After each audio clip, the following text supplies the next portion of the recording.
and welcome back to Grandma's Susie's Kitchen. Today we're going to make an easy no-sew face mask.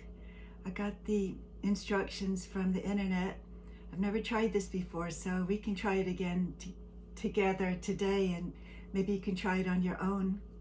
So what we're going to need for this project is an old t-shirt, a cotton t-shirt, because cotton is more comfortable to wear, and it's got to be the stretchy kind, stretchy fabric t-shirt. I'm using this one because when I was painting my deck I got some paint stains on it, so I don't want to use it for wearing any longer. But I don't want to throw it away. I can use it for this. Okay, spread it out on the table like this, and take a piece of paper that's a regular typing paper, 9 by 11, and just lay it right on there. And you're going to need a marker, a Sharpie, and what you want to do is just trace out around it. Maybe I'll just angle this downward so you can see it better. So you trace around the piece of paper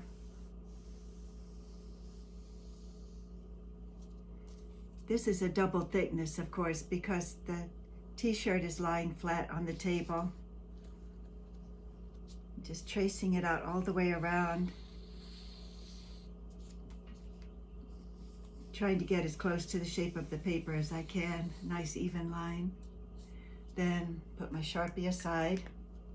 Take off the paper. I've got my scissors. I'm going to cut this out with my scissors. It's easier to come in from the front, I think.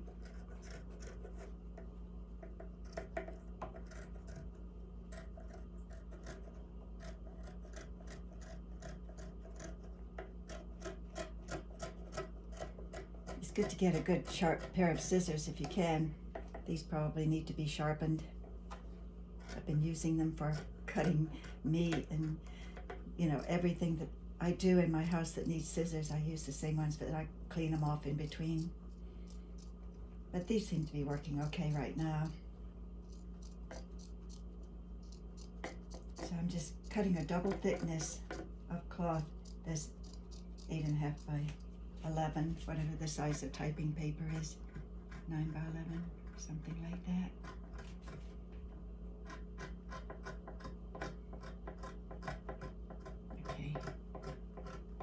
This is an advantage to this is that you don't have to sew it.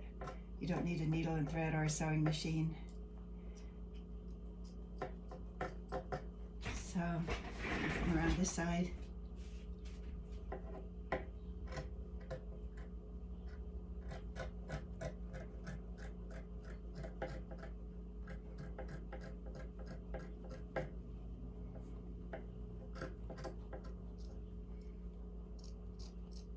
It's good to have some sharp scissors so it would take less time. You don't have to take the small cuts. You can take longer cuts.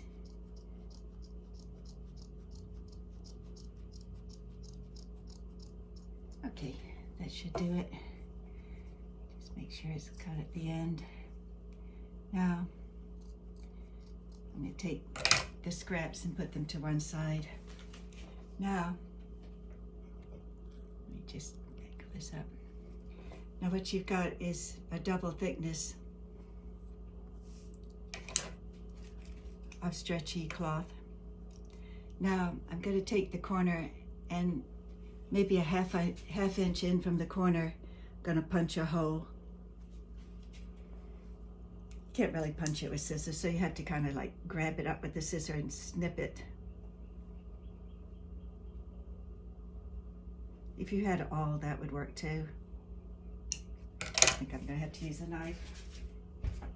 I'm going to use my knife to cut the hole with. The scissors aren't getting in there and cutting it the way I want it to. Okay, got one hole. Then I'm going to cut a hole at the other corner, about a half inch in from both edges. like that. Now I'm gonna put one in the middle between those two holes, like right in the center. You could have a total of 5 holes, but this way they're evenly spaced. If you like put it on both ends and then in the middle, then I'm gonna put 2 more holes in between those that I've already punched. Be careful with the knife or the scissors, because, you know, keep your fingers out of the way. That's something kids have to be told. So you've got your 5 holes punched. Now on the other side, opposite, I'm going to punch the 5 holes again. 1, 2, 1 in the middle. Did both ends in the middle, and then evenly spaced between the middle one and the end hole. So like that. I don't know if you can see that. Okay, now what you want to do is you can put that aside for a minute. Take your cloth and you're going to cut 1-inch strips, 2 1-inch strips. And so I kept this long piece that's the whole length of the t-shirt, the whole width of the t-shirt, side to side. So I'm just going to cut a couple of strips off. You don't want to use this bottom edge because it's doubled over. It's kind of stiff. What you want is some flexible fabric that's going to be similar to elastic. If you have elastic, you can use that. The elastic was sold out at the stores. Kind of hard to get a hold of elastic these days.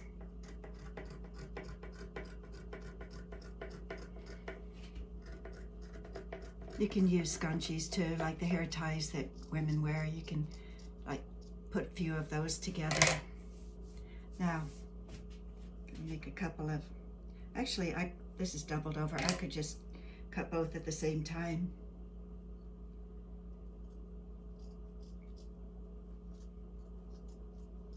Save myself a step.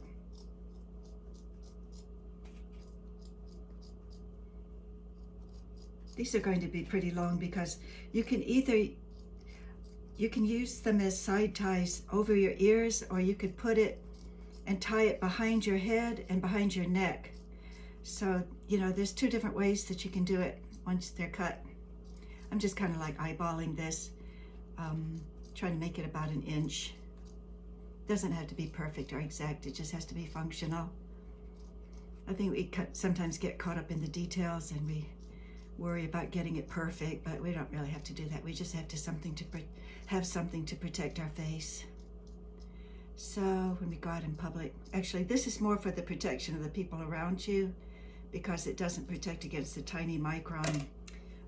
You know, they're very, very tiny viruses, and you need a medical mask or something like that to protect you. But if everybody wore one of these, then it wouldn't be a problem, because everyone would be containing his own secretions, as it were. And so then we've got this and the strips. So first thing we want to do is to thread this through the first hole. Just punch it right through.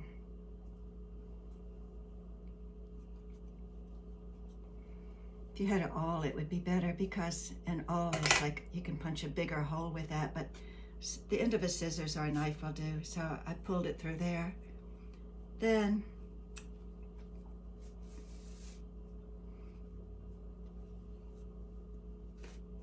I'm going to put it back. Just going to sew it back and forth. So basically, I'm going to sew it back and forth through the holes. This is instead of putting the tucks in. Tucks take a lot of time to sew, so I'm just doing it this way. This is easier.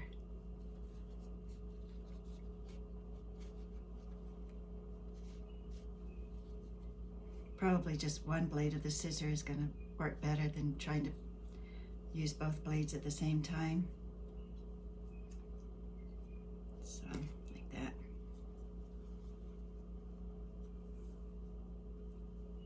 Punch that hole a little bit bigger so I can get it through.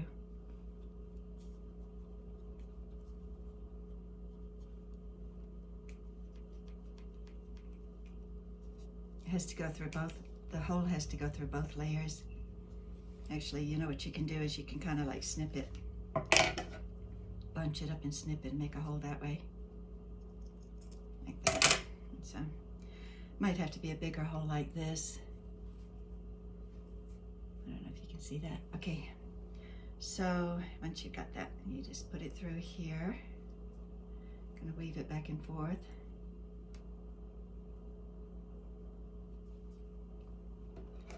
Helps if you push it through with the scissors, like that.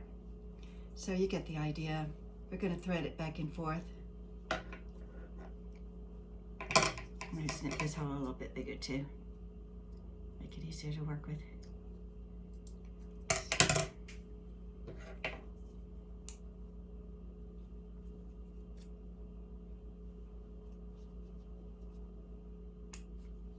Can you see what I'm doing? I'm just threading it back and forth between.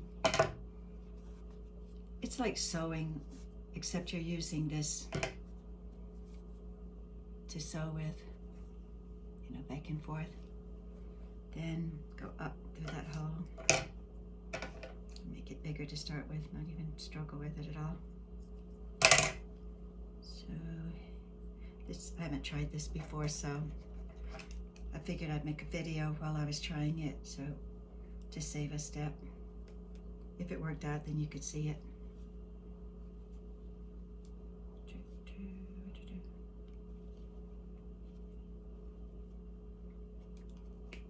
This is working pretty easily. It's not hard to do. Just got to make sure your holes are big enough. Then one more. If I double it over like this and kind of like snip an opening like that with the scissors, it makes the hole bigger. And I can use the whole scissor as an awl to push it through. So that's not too hard to do. Okay, one of the edges is done anyway, so you can see like that. When it's done, you're going to scrunch it up a little bit. And when you put the other side in, it's going to make a face mask like that.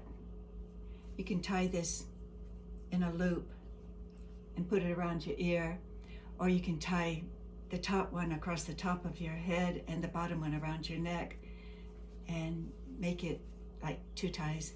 So we're going to do the other side. Let's see, that's 12 minutes on there, so I think we can probably, YouTube will let you do longer than 12 minutes.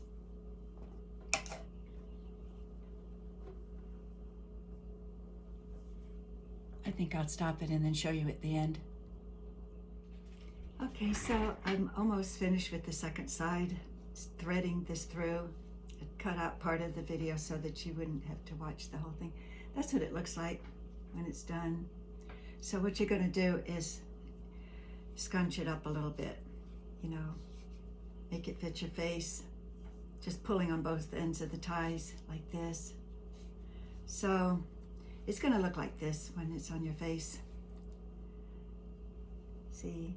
And then you can either take the top ties, put them across the top and tie them over your head.